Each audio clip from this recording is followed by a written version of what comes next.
Hello दोस्तों। एक व्यापारी था। किसी वजह से उसका बिजनेस पूरी तरीके से डूब गया था और वो बुरी तरीके से हताश हो गया था। वो अपने जीवन से बुरी तरीके से थक गया था।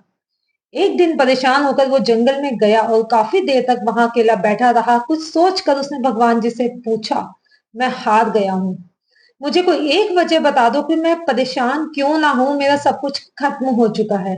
भगवान ने जवाब दिया, तुम जंगल में इस घास और बांस के पेड़ को देखो।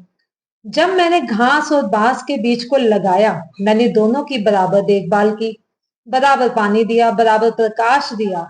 घास बहुत जल्दी से बड़ी होने लगी और इसने धरती को हरा भरा कर दिया, लेकिन बांस का बीज बड़ा नहीं हुआ। लेकिन मैंने बांस के लिए अपनी हिम्मत को नहीं हारा।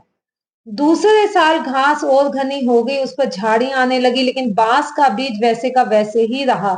लेकिन मैंने फिर भी बांस के बीज के लिए हिम्मत नहीं हारी। तीसरे साल भी बांस के बीज में कोई वृद्धि नहीं हुई, लेकिन मेरे मित्र, मैंने फिर भी हिम्मत नहीं हारी। चौथे साल भी कुछ नहीं हुआ, लेकिन मैं लगा रहा। 5 साल के बाद उस बांस के बीज में एक छोटा सा पौधा अंकुरित हुआ।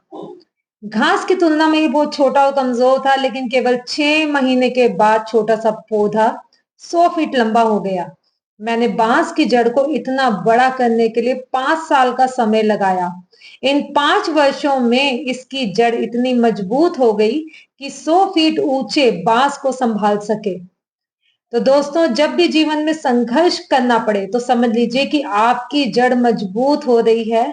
संघर्ष आपको मजबूत बना रहा है, जिससे कि आप आने वाले कल को सबसे बेहतरीन बना सके।